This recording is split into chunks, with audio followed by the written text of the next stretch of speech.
So I think what generated this was, it's a question about Wi-Fi. I know the Connecticut Fast Track had it. We had some commuters reach out to us. We actually had the press reach out to us. We know we had talked about it a few months back, so we just were looking for an update. Yep. From an update perspective, nothing has changed since the last conversation we've had. At the last meeting, we basically stated that 2 or 3 years ago, there was a commercial initiative by Cablevision, where Cablevision wanted to install Wi-Fi onto the cars. At that point in time, there was preliminary design reviews and so forth to see what it would take to apply both the wayside Wi-Fi portion as well as the onboard portion. And Cablevision basically backed out of that initiative. So right now, there are no active projects to put Wi-Fi on board Metro North rolling stock. What would, and again, you know, we actually had a council tweet, and so I'm not certainly going to talk, you know, speak as if the people who responded were geniuses, but one of the challenges they mentioned is the broadband necessary for trains as opposed to buses. I don't know how true that is, but would you say that it's a technological issue? Is it a financial issue? What prevents Metro North from moving ahead? As most issues, and I just want to bring up the concept that in 1969 we were able to put a man on the moon, even though it was expensive. So if people want to make something happen, they can make it happen. There needs to be a benefit to someone to do that. So right now it's a commercial issue with Wi-Fi, and I think we talked about that at the last meeting. Someone needs to pay for the physical infrastructure to be put in. Someone needs to maintain the infrastructure, and then someone needs to provide the service. So it's cost. It's cost. Not technology. Not technology. Got it. To give you a sense on, I'll use kind of a magnitude of effort perspective. For every single car or pair of cars, we need to have its own receiver, you know, Wi-Fi receiver and onboard transmission. And that's some level of cost, but it's not really astronomical in the big scheme of things. But basically along the wayside, you know, every X number of feet, and I forget how many hundreds of feet it was established, you actually need to put up external Wi-Fi transmitters. The way certain localities have them. If you look up the telephone lines, I think the first line down, or maybe the second line up, is actually the cable allocation on a utility pole. You might see, in some cases, generally a white box that's suspended up on the cables, and basically that's a transmitter similar to a Wi-Fi router you might have in your house. So those broadband Wi-Fi routers would have to be placed every, let's say, 400 or 500 feet along the right-of-way. They told us 200 feet line of sight. 200 feet? Yeah. So every 200 feet along the right-of-way, you'd have to install this wayside system, and that typically then would connect into the local cable system. And you know, somebody would have to then decide who's putting it in, who's getting a benefit from it, and who's going to pay for it. And it brings with it all of those same kinds of concerns that cellular towers bring for eyesores. Because basically to get that 200 feet line of sight, you get the 400 feet he's talking about.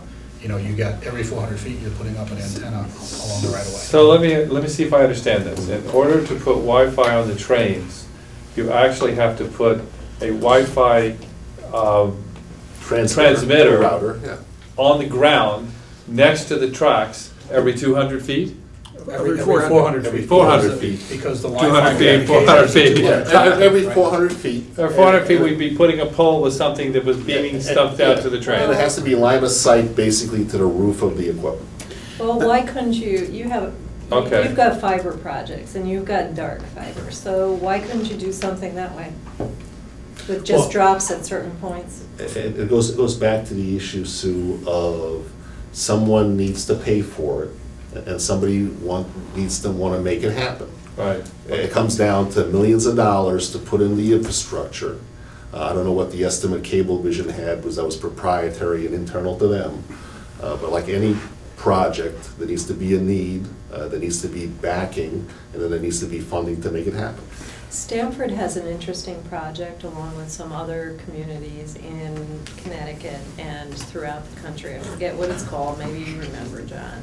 But it is basically to provide free Wi-Fi everywhere in the city. So I think we'll keep tracking that and let you know, because clearly these same concerns about cost, benefit, and whatever the national initiatives were for wiring the country, particularly rural Yes. areas, you know, providing. Yep.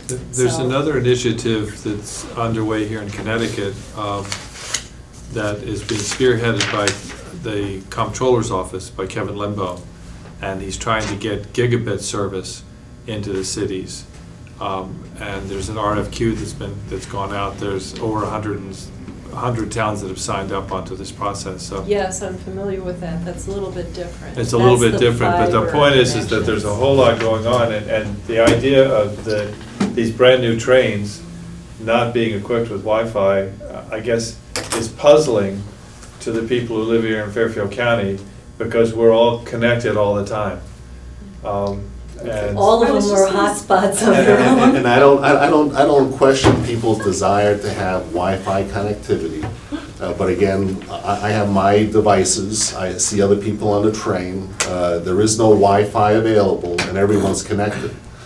So again, from a functional perspective, I think generally people want to reduce their own personal cost on their data plans if they Yes. don't have unlimited, yes, which means they want to get a data from someplace else for free. yes. And then the question is Hey. nothing is free, so Free is someone's gonna good. pay for it. So I Which isn't- use, because of the cross-honoring, I use Amtrak, and Amtrak Yeah. has Wi-Fi Yes. on it. So I don't know how they're doing it, because obviously they're on the same, Yeah. they're on the same tracks. Yep. I'm not familiar with the technology Amtrak uses, but I think typically they use satellite data feeds. Right.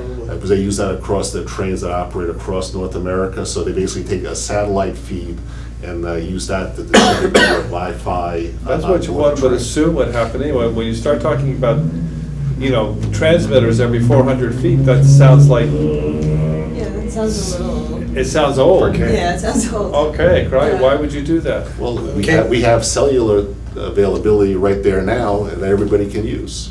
Right, So why would you build something else? Right? maybe you could, well, anyway. I don't know, I'm just, Okay. again, this is. let's see. Again, Well- Amtrak's, I was on Amtrak Sunday, Yeah. so it's good for like checking emails. Yes. If you really get into something heavy, Yeah. Well, I mean. They're also It's dark well- spots. Yes, Yeah, I mean, you there's do dark lose it. spots, it drops if you. That's true. Yeah, Right, it's not as always opposed, the as greatest, opposed to the, but as if opposed to you- the cell, you know, I the do- Wi-Fi. But it's worth the You can do price. cellular, for Right. you've got limited Yeah. bandwidth. Right, my phone is my hotspot, and, I got service basically from New Haven over here. And no matter what they do, there's dark spots unless they put something. Right. Item 4, so